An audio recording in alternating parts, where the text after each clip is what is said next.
pag may barkada tayo, di ba? Pag nagsabi ka ng good news, example, alam mo si ikakasal na. Pikit mo lang mata mo, makinig ka lang. May magko-comment, ay, ang swerte naman nila. Yung iba naman, hindi, lolokohin ka lang yan.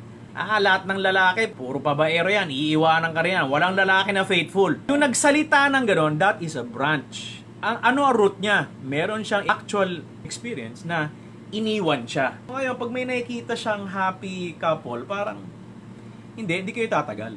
Kasi yung root niya, wala siyang nakikita nagtagal sa pamilya niya. Kaya malalim yun. Ako, guilty ako dyan kasi broken ang family ko.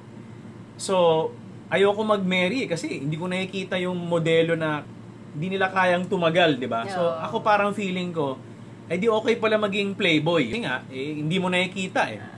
So, yun yung root issue. The root issue usually comes from childhood. Ngayon, pag na-heal na yung babae o lalaki sa bitterness niya dun sa nang iwan sa kanya, then nagkakaroon siya ng positive outlook. Yes.